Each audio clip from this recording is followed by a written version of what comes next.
My name is Hannah Collins.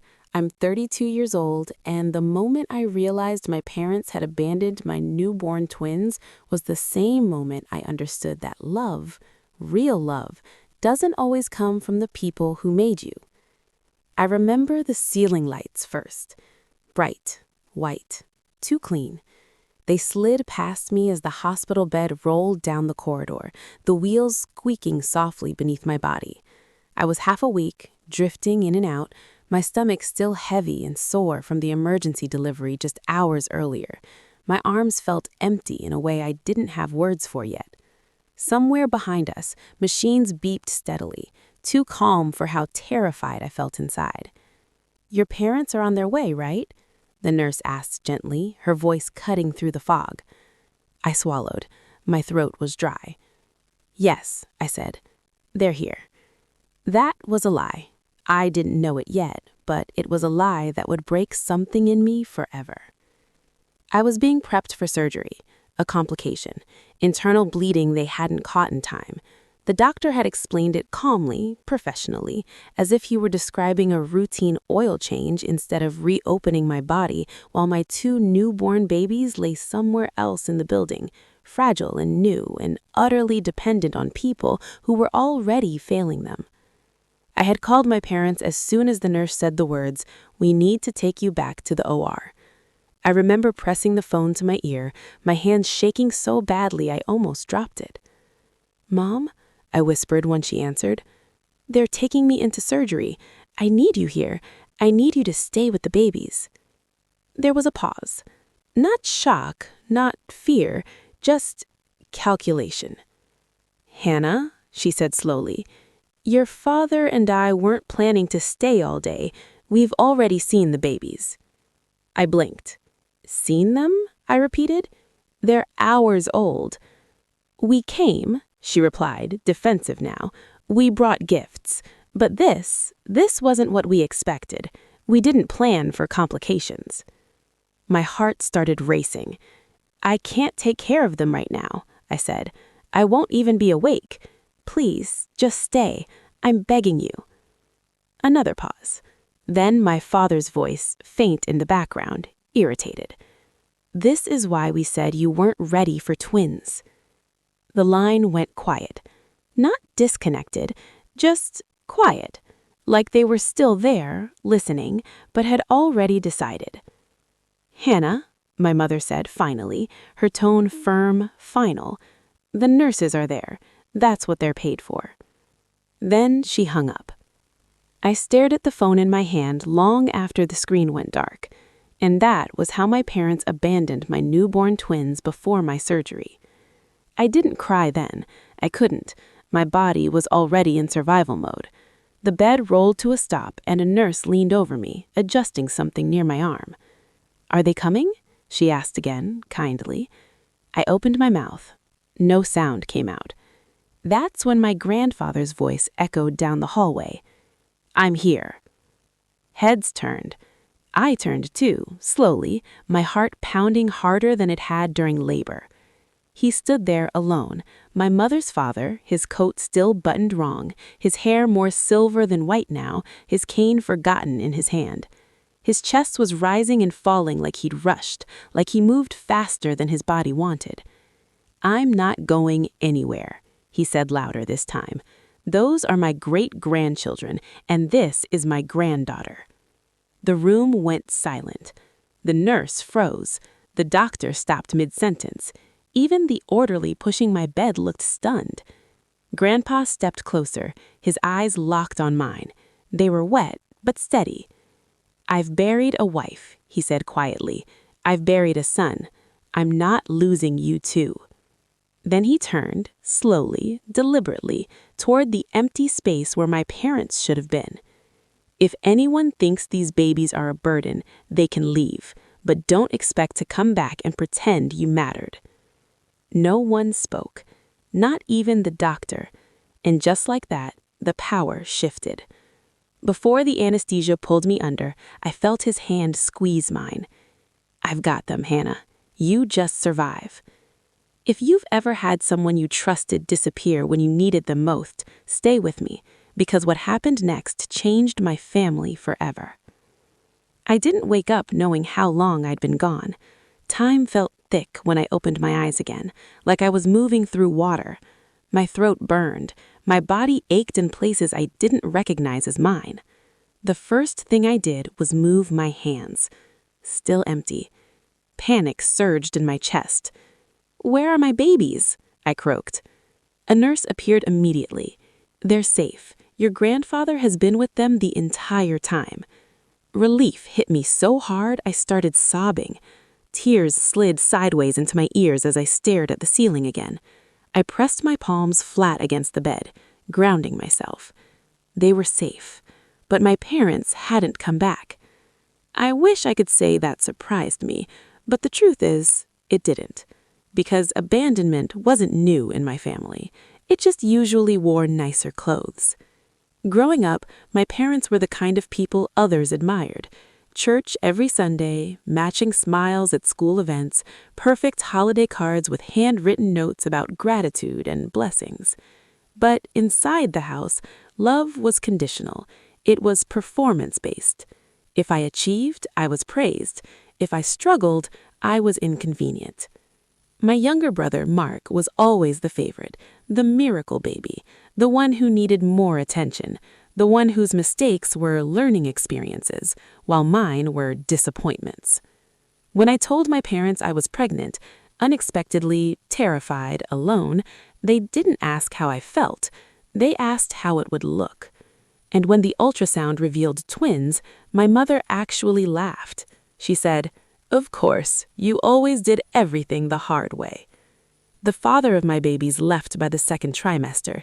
He said he wasn't built for chaos. I didn't argue. I was already learning how to survive without expectations. Still, I believed, foolishly, that my parents would show up when it mattered. That belief died in a hospital hallway. By the time they finally came back the next morning, Grandpa was sleeping in the chair beside my bed, his hand still resting protectively over mine. My mother stood at the foot of the bed, arms crossed. "Well," she said, looking around, "you're still here." I didn't respond. My father cleared his throat. "We heard everything turned out fine." Fine. 2 babies in the NICU, a body stitched back together, a trust completely shattered. I turned my head away from them. That's when my mother sighed, irritated. "You know, this could have get avoided if you'd listened to us." Something in me snapped, but before I could speak, Grandpa woke up. Slowly, deliberately, he looked at my parents the same way he had the night before, and he said something that would haunt them for the rest of their lives. Grandpa didn't raise his voice when he spoke. He never had to. Silence followed him the way shadows follow light.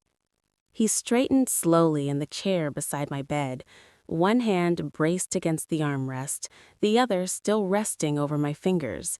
His grip tightened just slightly, enough for me to feel it, enough to remind me I wasn't imagining his presence.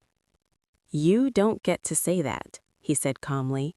My mother stiffened. "Dad?" "No," he interrupted, turning his head toward her without standing. "You don't get to speak right now, not after last night." My father shifted uncomfortably. "This isn't the place for—" "This," Grandpa said, finally standing, "is exactly the place." The room felt smaller suddenly, like the walls had leaned in to listen. "You left," he continued. "You left your daughter bleeding on an operating table. You left 2 babies who had been alive for less than half a day, and you did it because it was inconvenient." My mother's cheeks flushed red. "We didn't abandon anyone. There were nurses, doctors." Grandpa nodded slowly. "Yes, strangers, paid strangers." Then he looked at me. "And yet," he said softly, "she called you." That was the moment my mother looked away. "You taught her," he went on, "that family shows up, or at least I thought you did. But last night, when it mattered most, you chose comfort over character." My father scoffed, trying to regain control. "You're exaggerating." Grandpa's eyes hardened. "I watched my wife die holding my hand," he said. "I know what exaggeration sounds like. This wasn't it." The nurse hovered awkwardly by the door, pretending to check a clipboard. No one moved to stop him. "You don't get to rewrite what happened," Grandpa said, "and you don't get to walk back in here like nothing broke." He turned to me then, his voice softening again. "Hannah, do you want them here?" The question landed heavy in my chest. I hadn't even considered that I was allowed to say no. I looked at my parents, really looked at them, at my mother's tight smile, at my father's impatience, at the way they both seemed more offended than remorseful. "I don't," I said. It came out steadier than I felt. My mother's eyes widened. "Excuse me?" "I don't want you here," I repeated. "Not right now." She laughed once, sharp and humorless. "You're emotional. You just had surgery." "No," Grandpa said. "She just found clarity." That was when my father's face changed. Not hurt, not regret, anger. "You're turning her against us," he snapped at Grandpa. Grandpa smiled sadly. "You did that yourself." They left not long after. My mother muttered something about disrespect. My father didn't say goodbye. The door clicked shut behind them, and for the first time since I'd gone into labor, I felt something close to peace. Later that afternoon, they wheeled me into the NICU. The room was dim and humming, filled with soft beeps and whispered voices. Rows of incubators glowed faintly like lanterns in the dark. My heart pounded as they stopped beside two tiny beds. "There they are," the nurse said gently. "My twins. So small, so impossibly small. One had my nose, the other had my grandfather's chin. Their chests rose and fell unevenly, like they were still figuring out how to exist in the world. I reached out, my fingers trembling as they brushed the warm plastic. "I'm sorry. I should have protected you better." Grandpa stood behind me, hands clasped together. "You did," he said. "You survived." I swallowed hard. "They left them." "I know," he nodded. "Why? Why was it so easy for them?" Grandpa didn't answer right away. "Some people," he said, "love the idea of family more than the responsibility of it." The words sank deep. That night, after the nurses had dimmed the lights and Grandpa had gone home to rest, my phone buzzed. A text from my brother Mark. "Mom says you embarrassed them. Dad's furious. You owe them an apology." I stared at the screen, my hand shaking. Another message followed.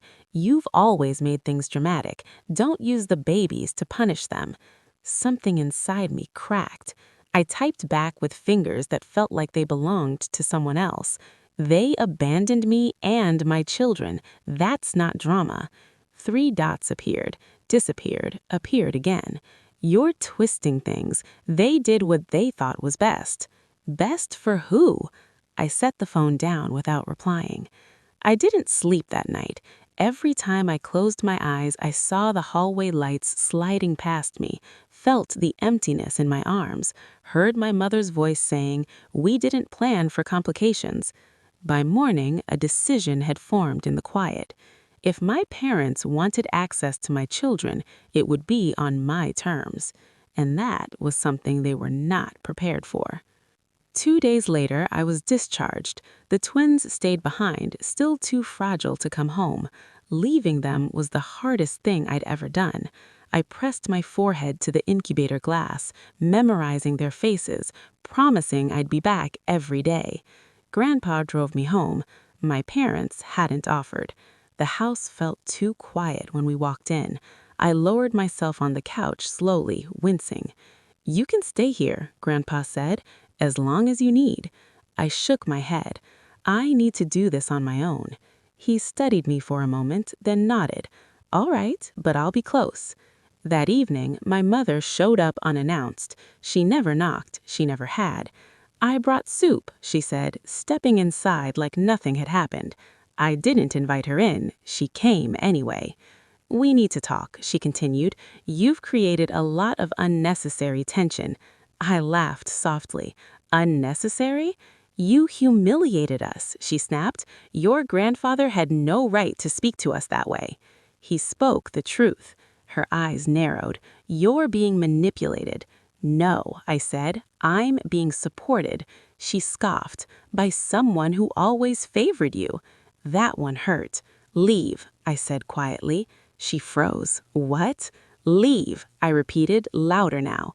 "If you want to be part of my children's lives, we'll discuss boundaries later, but you don't get to walk back in here and rewrite what happened." Her face hardened. "You think you can raise twins alone without us?" I met her gaze. "I already am." She left without another word. But the damage wasn't done yet, because that night my phone lit up again. This time, it wasn't a text. It was a message forwarded from a family group chat I hadn't been active in for years. My mother had told a different story, one where I was unstable, ungrateful, one where Grandpa had lost his grip on reality, one where I had cruelly kept them from my grandchildren, and people believed her. Cousins I hadn't heard from in years weighed in. Aunts sent long messages about forgiveness. Even Mark chimed in again. "You've gone too far this time." I stared at the screen, my chest tightening. They were turning the family against me. And I realized then, this wasn't just about a hospital night. This was about control.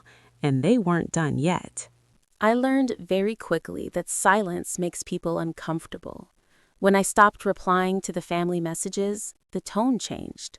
At first, it was concern disguised as politeness. "Just checking in.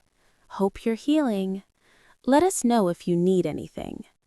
But underneath every message was the same unspoken demand: fall back in line. I didn't. Every morning, Grandpa drove me to the hospital. He never complained, even when traffic was bad or his knees bothered him. He'd sit quietly beside me in the NICU, reading the paper aloud in a low voice while I rested my hands on the incubators, humming softly to my babies. The nurses started recognizing him. One even joked, "We should give you a badge." He smiled and said, "I've waited my whole life for this job." Those moments felt sacred, calm, protected. And that's why it terrified my parents. Because they were losing access, not just to my children, but to the story they'd always told about themselves. The first real strike came on day 6.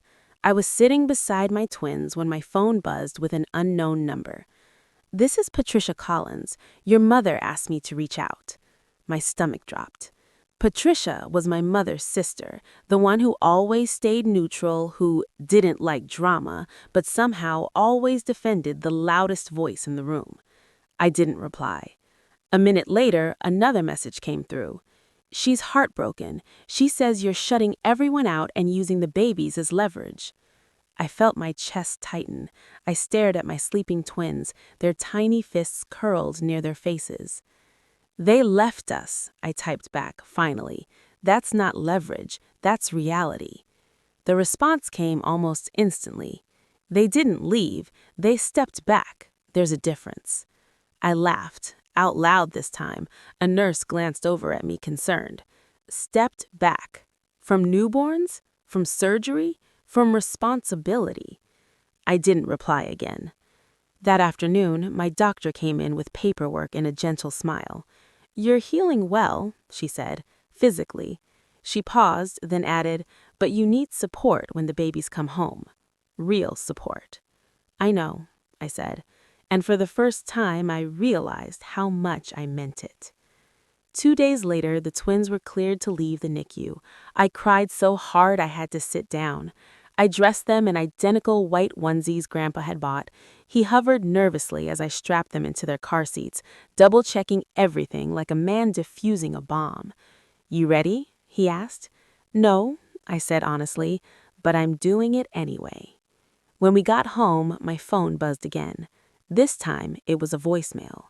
My mother. "Hannah," she said, her voice strained, performative.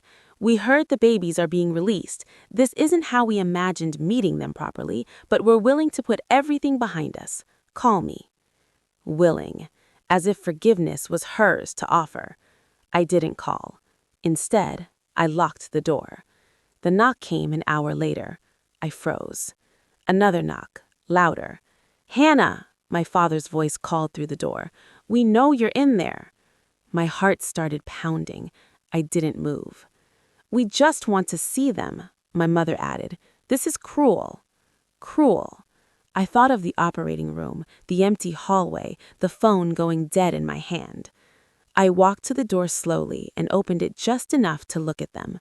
"You can't just show up," I said. My father scoffed. "We're your parents." "And I'm their mother," I replied, nodding toward the babies behind me. "You don't get access without accountability." My mother's eyes flicked past me, trying to see inside. "We raised you. We deserve this." I felt something inside me settle, solid and unmovable. "No," I said. "You don't." Her face changed then, not sadness, threat. "If you keep this up," she said quietly, "you'll regret it." I closed the door. That night, a post appeared online, a vague one, carefully worded. "Some people don't understand the importance of family until it's too late. Pray for wisdom." The comments flooded in. Sympathy, support, assumptions. I knew exactly who it was about. By morning, I had messages from people I hadn't spoken to in years. "Your mother is devastated. You should be grateful. Children need grandparents." I held my twins as I read them, my jaw tight. They were building a narrative, one where I was unstable, ungrateful, vindictive. And then came the message that made my hands shake. A screenshot, a text my mother had sent to someone else, accidentally forwarded to me. "If she won't let us in, we may need to involve legal options. Grandparents have rights." I stared at the words, my vision blurring. Legal options. Over my children. That was when I knew this had crossed a line that could never be uncrossed. I forwarded the message to Grandpa. His reply came seconds later. "They won't win, but you need to prepare." Prepare. For war. I didn't sleep after that message. Every time one of the babies stirred, my heart leapt like something terrible was about to happen. I checked the locks twice, then 3 times. I pulled the bassinet closer to the couch where I was sleeping and rested my hand on the edge, grounding myself in the sound of their breathing. Legal options. The words replayed in my head like a threat whispered in the dark. By morning, fear had hardened into something else. Resolve. Grandpa arrived early, as he always did, carrying 2 coffees and a paper bag with pastries I hadn't asked for but deeply appreciated. He took one look at my face and set everything down. "They escalated," he said quietly. I nodded and handed him my phone. He read the message slowly. When he finished, he didn't swear, he didn't sigh. He sat down. "That," he said, "is not a mother protecting her relationship. That is a woman trying to maintain control." I swallowed. "Can they do it? Take them?" "No," he said firmly, "not without grounds, and they don't have any." "But they'll try." "Yes," he agreed, "which means you stop reacting and start documenting." That day, we made a list. Missed calls, voicemails, texts, the hospital timeline, the exact moment my parents left. Grandpa even wrote a statement about being present during the surgery and afterward. "You're not doing this to hurt them," he reminded me. "You're doing this to protect yourself." By evening, my fear had shifted again, this time into anger.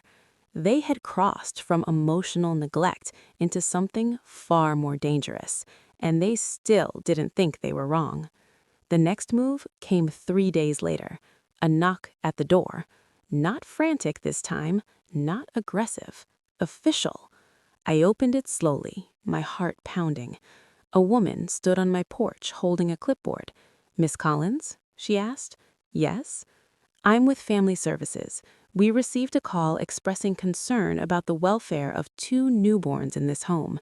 My legs nearly gave out. I stepped aside automatically, letting her in. She was professional, calm, methodical. She looked at the sleeping babies, asked about feeding schedules, checked the temperature of the room. "Who made the call?" I asked, my voice barely steady. She hesitated. It was anonymous, but it came from someone identifying themselves as a close family member. I laughed once. It came out broken. Grandpa, who had been sitting quietly, stood up. "I'm her grandfather, and I was present during the hospital incident that triggered this." The woman glanced at him. "Hospital incident?" I told her everything. The surgery, the abandonment, the messages, the threat of legal action. She listened carefully, taking notes. When she finished, she closed the folder. "This appears to be a misuse of our services," she said. "I'm sorry you were put through this." Relief hit me so hard I had to sit down.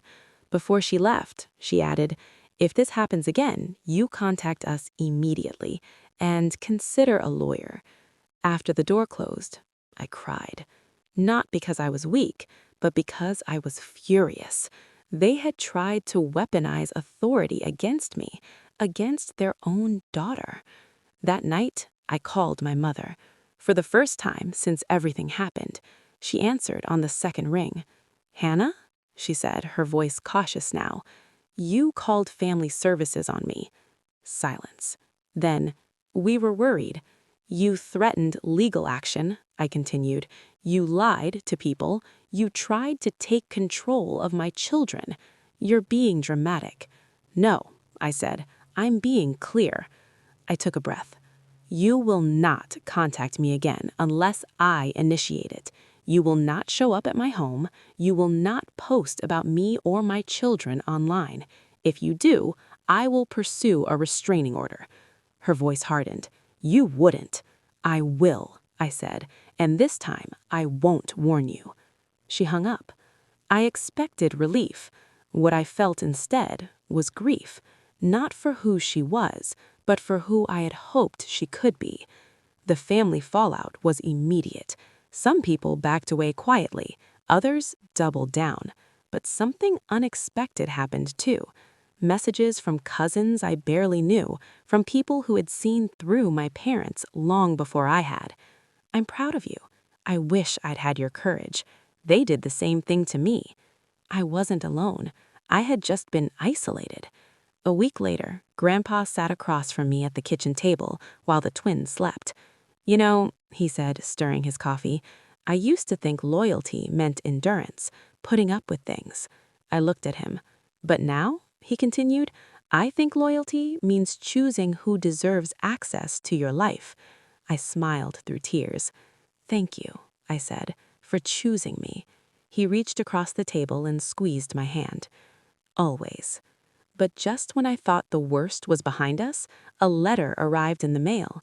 Formal, legal, my mother and father's names printed at the top. My hands shook as I opened it. They were requesting mediation, not to apologize, not to repair, but to establish grandparent visitation rights. And at the bottom of the page was one sentence that made my blood run cold. "Failure to comply may result in further action." They weren't backing down, they were digging in. And I realized then, this wasn't just about protecting my children anymore. It was about ending a cycle that had been running in my family for generations. The letter sat on my kitchen table for 3 days before I touched it again. Every time I passed it, my stomach tightened.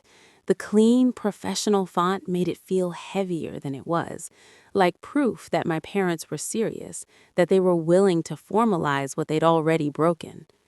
Grandpa noticed. "You don't have to open it again," he said gently on the third morning. "I do," I replied. "I can't keep pretending it won't exist if I ignore it." I sat down, picked it up, and read every word slowly this time. Mediation, visitation, failure to comply. They weren't asking. They were asserting ownership. And for the first time since this began, I wasn't afraid. I was angry in a way that felt clean, focused. "I'm done being managed," I said aloud. Grandpa nodded. "Then we respond properly." That afternoon, I met with a lawyer. She was younger than I expected, sharp-eyed, calm. She read through everything: the hospital timeline, the messages, the family services visit, the letter. When she looked up, her expression was firm. "You have a strong case," she said, "and more importantly, you have documentation." "Can they really force visitation?" I asked. "In some states," she said carefully, "yes, but not like this. Not when the parents can demonstrate harm or manipulation." She tapped the letter. "This works against them more than it helps." For the first time in weeks, I felt like I could breathe. The twins were 3 weeks old when the mediation request became public. My mother told the family herself. Not the truth, but her version. She called it a necessary step. She called me unstable. She told them she was protecting the babies from isolation. And again, people chose sides. An aunt I'd loved growing up stopped speaking to me completely. A cousin posted vague quotes about forgiveness and tagged my mother. Mark sent me a message that said only, "You've destroyed this family." I stared at the screen for a long time. Then I deleted his number. That night, after the babies were asleep, I sat alone in the living room and let myself remember. Not just the hospital, my childhood. The way love in our house was rationed. The way mistakes were remembered forever. The way silence was used as punishment. I remembered being 12 and crying in my room after a fight with my mother, only for her to walk past the door and say, "You'll come out when you're ready to behave." I remembered being praised in public and diminished in private. I remembered learning early that survival meant compliance. And I realized something terrifying. If I let my parents into my children's lives without boundaries, they would do the same thing to them. That thought settled everything. The mediation date was set for a month later. My parents requested to see the twins beforehand to show good faith. My lawyer advised against it. So did my gut. I declined. Their response was immediate. My mother showed up at Grandpa's house, crying, loudly. Neighbors noticed. "She says you're keeping her grandchildren from you," Grandpa told me later, his jaw tight. I told her to leave. "Did she?" I asked. "Eventually, after she said something unforgivable." My chest tightened. "What?" He hesitated. "She said if you were more stable, none of this would be happening." I closed my eyes. Even now, after everything, she still couldn't take responsibility. 2 nights later, my father called. It was the first time he'd reached out directly. "Hannah," he said stiffly, "this has gone too far." I laughed quietly. "You don't get to decide that." "You're humiliating your mother," he snapped. "You humiliated yourselves," I replied. There was a pause. Then his voice dropped. "You need us. You're exhausted, you're alone, you'll burn out." I looked at my sleeping twins on the monitor. "I'm not alone. I just stopped leaning on people who let me fall." He hung up. The day before mediation, something unexpected happened. Mark showed up. I hadn't told him where I lived. He stood on the porch, hands shoved into his pockets, looking uncomfortable. "I won't stay long," he said quickly. I crossed my arms. "Why are you here?" He exhaled. "Because Mom's been lying." My heart skipped. "She told me things didn't add up," he continued, "about the hospital, about family services, about the letter." "And?"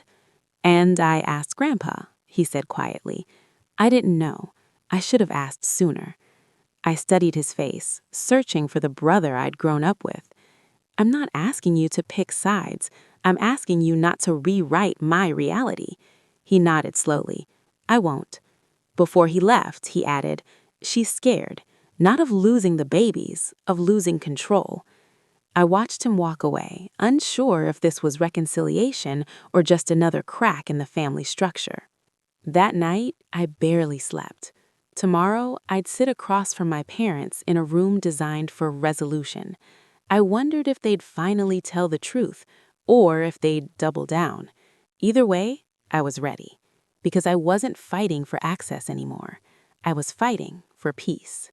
The mediation room smelled like old coffee and lemon disinfectant. Neutral walls, neutral chairs, neutral smiles. Everything about the space was designed to flatten emotion, to make conflict feel manageable. But nothing about what I was walking into felt neutral. Grandpa came with me, sitting quietly at my side. My lawyer sat across from us, calm and composed, a legal pad already open. When my parents walked in, my chest tightened, not with fear, but with something close to disbelief. They looked rehearsed. My mother wore soft colors, pastels, the outfit she always chose when she wanted to look harmless. My father nodded politely like we were attending a PTA meeting instead of a legal mediation over my children. The mediator, a middle-aged woman with kind eyes, introduced herself and explained the rules. "We're here to find common ground," she said. "This is about the children's best interests." I almost laughed. My mother dabbed at her eyes with a tissue before anything had even begun. "This has been incredibly painful for us," she said. "We've been shut out of our grandchildren's lives without explanation." I felt Grandpa stiffen beside me. My lawyer spoke before I could. "There has been explanation," she said evenly. "Extensive explanation." My mother looked offended. "We made one mistake. One night," my father added. I leaned forward. "You didn't make a mistake. You made a choice." The mediator held up a hand. "Let's take turns." I exhaled slowly, forcing myself to stay calm. My mother launched into her story, how worried they'd been, how overwhelmed, how hurt they felt being excluded, how they believed I was acting out of emotion rather than logic. When she finished, the room was quiet. The mediator turned to me. "Hannah?" I didn't raise my voice. I didn't cry. I told the truth. I described the phone call before surgery, the silence, the hang-up, the hours my twins were alone without family, Grandpa stepping in, the messages afterward, the threats, the family services call. I handed over the documentation, text messages, voicemails, screenshots. The mediator read quietly. My parents shifted in their seats. When she looked up, her expression had changed. "This," she said slowly, "does not reflect a misunderstanding." My mother's lips pressed into a thin line. "We were scared," she insisted. "She's always been dramatic." That was when Grandpa spoke. He leaned forward, placing both hands on the table. "She almost died," he said simply, "and you weren't there." The words landed like a gavel. My father opened his mouth, then closed it again. The mediator cleared her throat. "Given the evidence presented, I cannot recommend court-mandated visitation at this time." My heart pounded. "But," she continued, turning to my parents, "if you wish to rebuild a relationship, it must be through accountability, boundaries, and time." My mother's eyes flashed. "So she wins?" she asked bitterly. I met her gaze. "This isn't about winning. It's about safety." The mediation ended shortly after that. No agreement was reached. But something else happened. Something shifted. They realized for the first time that they couldn't force this. Outside, my mother stopped me. "Hannah," she said sharply, "you're making a terrible mistake." I looked at her. "No, I'm breaking a cycle." She scoffed. "You'll regret this when you need help." I thought of the night Grandpa slept in a hospital chair for hours without complaint. "I already have help," I said. We walked away. Life didn't magically become easier after that. The twins cried. I slept in fragments. Some nights the loneliness crept in hard and heavy. There were moments I wished things were different, wished my parents could have been who I needed. But wishing doesn't raise children. Action does. I started therapy, not because I was broken, but because I wanted to understand why I tolerated so much for so long. In those sessions, I learned that boundaries aren't punishments, they're protection. I learned that grief isn't just about losing people, it's about losing expectations. And I learned that being a good mother sometimes means being the villain in someone else's story. Months passed. My parents stopped trying to contact me directly. Occasionally, I'd hear things through relatives, complaints, bitterness, rewritten narratives. But they had lost their audience. Mark checked in from time to time. We spoke carefully, honestly, slowly rebuilding something new, not based on favoritism or silence, but respect. Grandpa remained my anchor. One afternoon, as I watched him rock one of the twins gently, I realized something that made my chest ache. They would grow up knowing consistency. They would grow up knowing love that didn't disappear when things got hard. They would grow up safe. One evening, long after the house had gone quiet, I stood by the window holding both babies, one in each arm, and felt something settle deep in my chest. Peace. Not the absence of pain, but the presence of clarity. I hadn't destroyed my family. I had protected my children, and I would do it again. The first time I took the twins out alone, I cried in the parking lot. Not because anything went wrong, but because nothing did. They were 6 months old, bundled into their car seats like tiny astronauts, their breaths soft and steady as I locked the door behind us. The sun was warm, the sky painfully blue, and for a moment, everything felt almost normal. That was when it hit me. Normal had never been safe for me before. I sat in the driver's seat longer than necessary, hands resting on the steering wheel, listening to the quiet hum of the world outside. For most of my life, peace had felt temporary, something I had to earn, something that could be taken away the moment I disappointed someone. But this peace, it didn't ask anything from me. It simply existed. Cutting my parents off hadn't ended the story the way people like to imagine. There was no dramatic apology, no moment where my mother suddenly understood, no tearful reconciliation in a neutral coffee shop.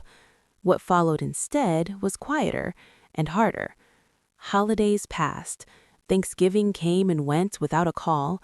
Christmas cards arrived addressed only to the Collins family, with no return address. I didn't open them. I tossed them straight into the trash, my hands steady. Some days I felt relief. Other days, grief ambushed me in the grocery store aisle or while folding baby clothes late at night. I mourned the parents I wished I'd had, not the ones I actually did. Therapy helped me name that grief. "You're grieving a fantasy," my therapist said gently one afternoon, "and that's still real loss." That sentence changed everything. When the twins turned 8 months old, my mother tried one last time. She didn't call, she didn't text, she sent a gift. 2 expensive baby blankets arrived at my door, wrapped perfectly, with a note tucked inside. "No matter what, I'm still your mother." I stared at the words for a long time. Then I folded the note, placed it back in the box, and donated the blankets. Because love doesn't ignore boundaries and call it persistence. Love respects no. Grandpa noticed the shift in me before I did. "You're lighter," he said one afternoon as we watched the twins crawl clumsily across the living room floor. "I am," I replied, "and I feel guilty about it." He smiled sadly. "That's conditioning, not truth." He was right. For the first time, I wasn't managing anyone else's emotions. I wasn't anticipating reactions or softening my words to keep the peace. I was just living. When the twins turned 1 year old, I threw a small birthday party. No extended family, no pressure. Just Grandpa, a couple of friends who had shown up consistently, cake smashed enthusiastically between tiny fingers. As I watched them laugh, frosting on their noses, something clicked into place. This was family. Not obligation, not blood alone, but presence. That night, after everyone left and the house was quiet again, I sat on the floor surrounded by wrapping paper and balloons slowly losing air. I thought about my parents, about how much control they'd lost and how much I'd gained. I didn't feel victorious. I felt free. But healing isn't linear. Just when I thought the chapter was closing, my phone buzzed with a message from an unfamiliar number. "This is your mother's pastor. She's been unwell. She asked me to reach out." My stomach tightened. The old reflex kicked in instantly. Panic, guilt, responsibility. Then another feeling followed. Clarity. I set the phone down and didn't reply. Not because I was cruel, but because I finally understood something that took me 32 years to learn. You are not required to reopen wounds just because someone else is bleeding. That night, I stood in the doorway of the twins' room, watching them sleep. Their faces were peaceful, unburdened, and I made myself a promise. They would never have to earn my love. They would never have to perform for safety. They would never confuse control for care. The cycle didn't end with forgiveness, it ended with boundaries. And that was enough. The months after the twins' first birthday were quieter than I could have imagined. Calm in a way that felt revolutionary. No one barged in with judgment. No messages twisted my reality. No threats of legal action. Just the sound of little hands clapping, baby giggles echoing down the hallway, and Grandpa humming softly as he prepared bottles. I had finally built a life where safety and love weren't conditional, where my children could grow up surrounded by consistency instead of fear.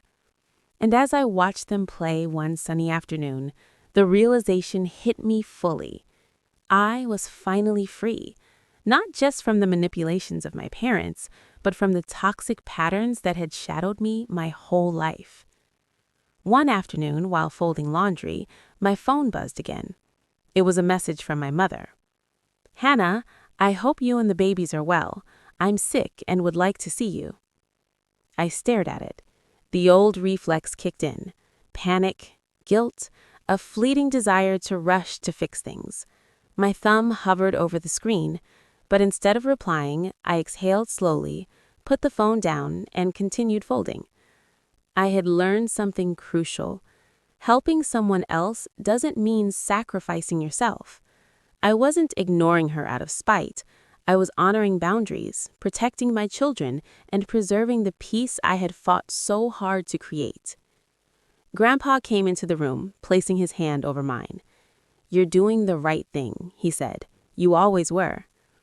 I smiled, thinking about all he'd done, how he had protected us when no one else would, how his presence had been the one constant in a sea of betrayal. He had shown me that family isn't just blood, it's the people who stay, who fight, and who love unconditionally.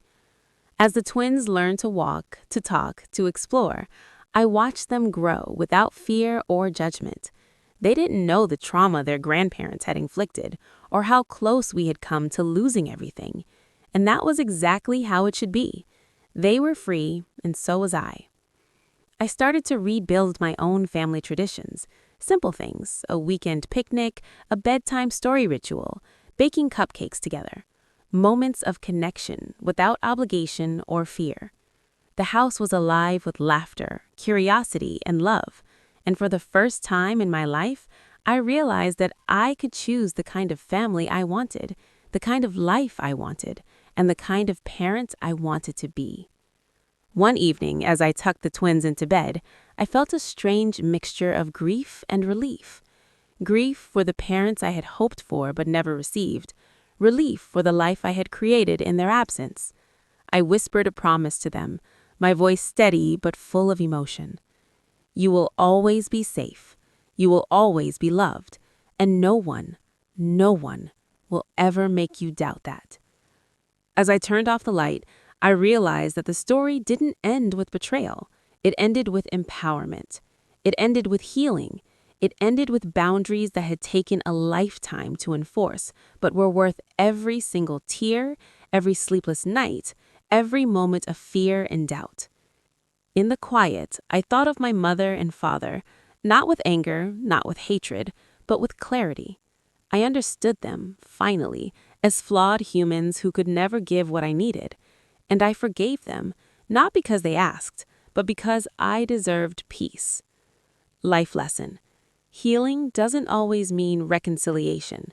Protecting yourself and your children is not cruel, it's necessary. And sometimes the bravest thing you can do is choose boundaries over comfort, clarity over chaos, and love over obligation. If you've ever faced betrayal or abandonment, know this: your peace is valid, your boundaries are sacred, and your story doesn't have to mirror anyone else's expectations. Have you ever had to protect yourself or your children from the people who were supposed to love you? Share your story in the comments. I want to hear it.